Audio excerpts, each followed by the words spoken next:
Hi. So let us talk about humanities and art and how the two connect. So first, humanities.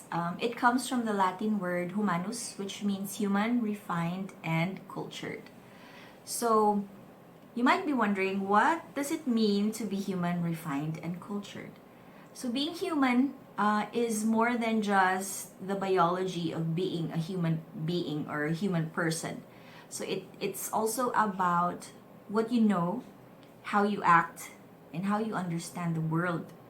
So when you say that someone is human, refined, and cultured, you know that it's about um, knowing about other cultures, other peoples, how they live, what they believe in, what their values are, or their belief systems, how they feel about things. But it's also about understanding that the world is full of different cultures that are different from yours. So, in a way, being cultured is or entails knowledge, first of all, and understanding of the world. So, this is why we study humanities because basically, humanities is the study of human culture. So, why is this important? Because you need to understand the world. Okay? You need to understand that there are people who live differently from us and who believe in certain things that are different from us. So how do we study this? So in our course, Art Appreciation, we study these thoughts, feelings, beliefs, and values through their art. So art is an evidence of the culture of a people. So in it or in art are buried the thoughts, feelings, beliefs, and values of a certain people or a certain time or period. So even when these people are no longer on the earth, have died long ago, we know that these cultures existed because of the art that they left behind. Okay? So, a short background on humanities.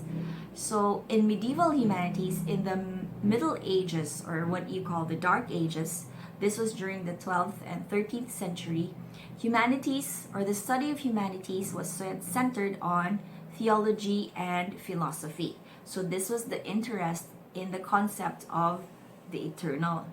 Okay? So, during the Renaissance, after the medieval ages, the Renaissance from the 14th to the 18th century. So the Renaissance was also called the rebirth, or it also means rebirth. So the Renaissance is considered as the golden age of art. So during this time, art, it was only during this time that art was included in the study of humanities. Why? When before it was only about theology and philosophy, during the Renaissance, art flourished. So it was during this time that art was recognized as a legitimate study. So they began to understand that the study of art or the engagement in art enriched the life of a person or of a society. So they recognized these are disciplines that would make man's life richer and more meaningful.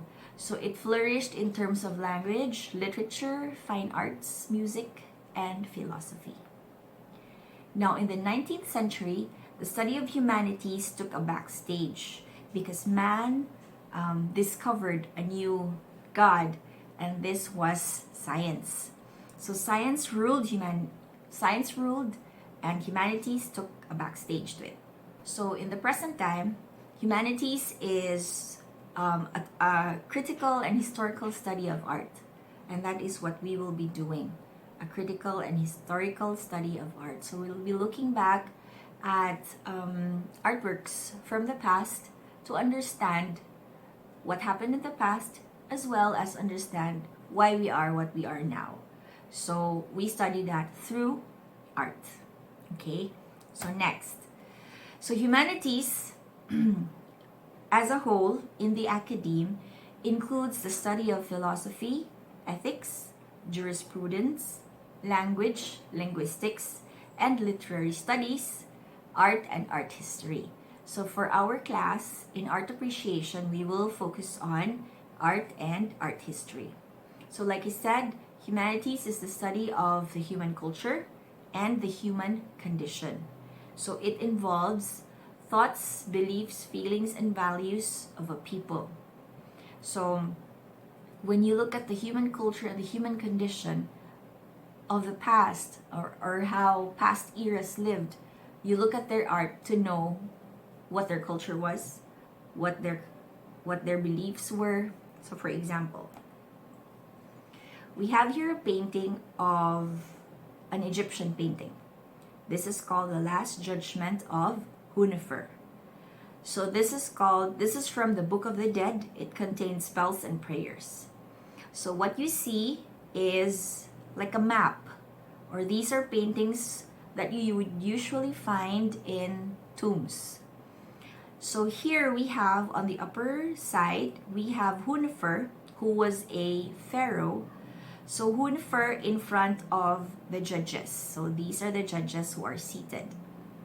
Now below that, we have there Anubis, the god of the dead, leading Hunefer into the, it's like a judging room. So we have here as a weighing scale, and beside the weighing scale is another god. His name is Thoth. He is the god of knowledge. So he is the one who lists down who can enter, or who can enter the afterlife.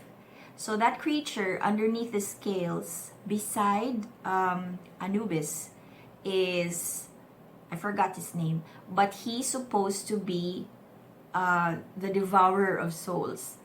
So what will happen here is the heart of the dead, or the deceased, Hunefer in this instance, will be weighed against a feather. So I know that in the movie Gods of Egypt, so the dead had to bring gold, right, in order to enter the afterlife. But here in this painting, we will see that it is actually the heart of the deceased that is weighed against the feather. So they say that if the heart of the deceased is heavier than the feather, then that would mean that the deceased has spent his life with evil deeds. Therefore, he cannot enter the afterlife.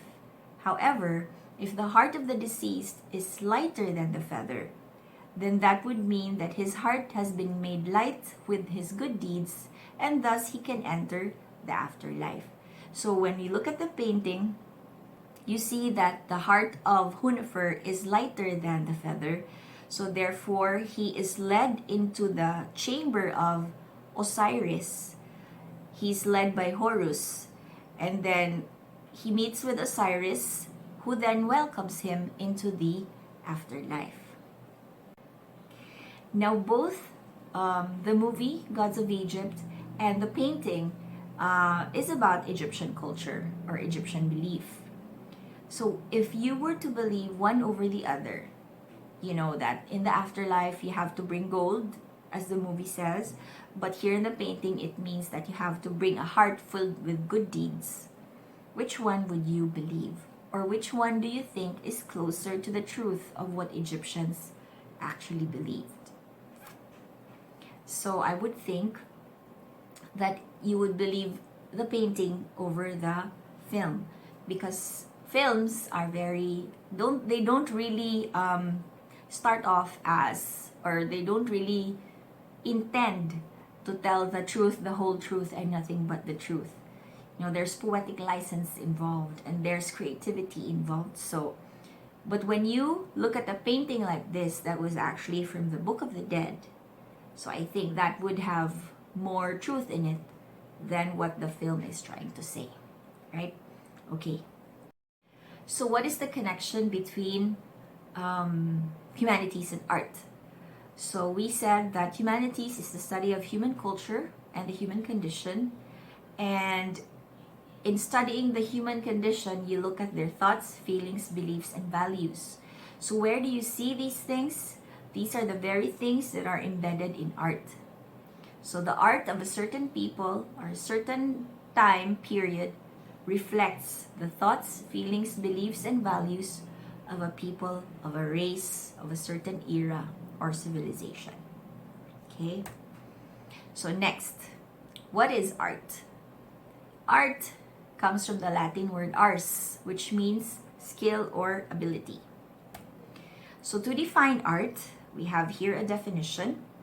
It is any human activity that expresses aesthetic ideas by the use of skill and imagination in the creation of objects, environments, and experiences which can be shared with others to help create an aesthetic experience in the viewer.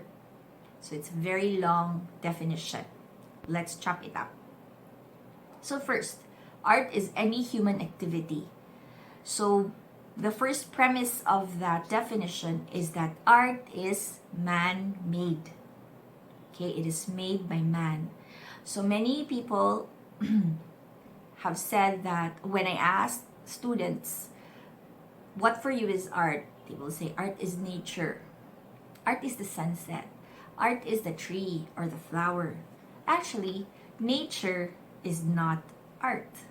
Nature is nature. Why? Because nature is not man-made. Okay? Last time I checked. So if you look at the sunset, that sunset is not art. Okay? But if you are so moved by the beauty of that sunset and you take a picture of that sunset, then that picture can be art. Alright? So let's stop saying that the flower is art. It's not. In itself, it's nature. Okay? Next, it's a human activity that expresses aesthetic ideas. So all of us are capable of ideas, but an artist must come up with an aesthetic idea. What is aesthetic? Aesthetic means beauty, right? So it must be a beautiful idea. It can't be just any idea, but it has to be a beautiful one, right? So by the use of skill and imagination. So these are the two things that a person must possess in order to create art. One without the other does not produce art. For example, there are people who are highly skillful when it comes to drawing, even without studying how to draw or without a teacher telling them how to draw or looking at a video in YouTube on how to draw. They naturally know how to draw. But then, if that drawing does not involve imagination, then that skillfully done drawing can still not be considered art. In the same manner that if you have imagination, imagination is creativity, but then you lack the skill to do it, then you still cannot come up with art. So for example, I'm sure a lot of you have tried that when you think of something to draw, it's in your mind, it's in your head, and it's beautiful. But when it comes to transferring that idea into paper, it doesn't come out the same, right? Because we lack the skill. So these are the two things that a person must possess. Skill is something that can be taught. It's something that you can practice and work on and improve, right? But imagination, on the other hand, is something that is innate. Creativity is innate. So the unfortunate thing is that not all people have the same level of creativity. Okay? So there is no school on earth that would teach you how to imagine, right? So that is why imagination or creativity is it's a commodity, especially during these times, because in highly competitive times, sometimes all of you have the same skill. When you graduate, hopefully, all of you have the same skill, you all have the same knowledge. But it is imagination that will help you, keep up with a job or whatever. So imagination, bottom line, is something that's innate. So if you have it in you, then nurture it, because it's a commodity in these modern times. So first, second, third. Okay. In the use of skill and imagination in the creation of objects, environments, and experiences. So creation of objects and environments and experiences, these are the products of skill and imagination. So these are art, like objects, for example, paintings, for example, or sculptures, environments. Architecture can be an environment, landscaping can be an environment, and experiences. When you hear someone sing or see someone dance, or there's now what you call installation art, wherein it's immersive. So these are forms of art which can be shared with others. So art must be shared with others. If no one has seen your painting, which could probably rival the Mona Lisa, okay? If no one has seen it, then it's not art. Because no one has seen it. Why? You have to share this with others to help create, and this is the last part, this is the last premise of what art is, create an aesthetic experience in the viewer. So what is this aesthetic experience? This is the feeling that you get when you perceive a work of art. Okay? So, for example, I show you the Mona Lisa by Leonardo da Vinci. So when I show you the Mona Lisa, which is considered as one of the most beautiful portraits ever made by many generations. So when I show you the Mona Lisa and then you look at it and you don't really feel anything. There's no wonder, there's no awe, there's no aesthetic experience that you see or feel when you look at the Mona Lisa. Then this definition would say that you don't consider the Mona Lisa as art. Because you don't understand what's all the fuss about this woman with no eyebrows, right? So this is why we study art, so that you will recognize the many forms of art and you will come to develop a taste for what art is. Okay? But this definition would not force you to say that something is art just because other people have said that this is art. You should appreciate it. Right? So, that is art. I hope that's clear. So, talking about skill and imagination, we have here a saying from Albert Einstein. Einstein said that imagination is more important than knowledge, for knowledge is limited to all we now know and understand, while imagination embraces the entire world and all there ever will be to know and understand. Therefore, knowledge is important, yes, but imagination is importanter. Imagination will make you limitless. Okay? So what I said before, if you have it, nurture it. Alright? So we will end that short discussion about humanities and art. If you have any questions, let me know. Thanks.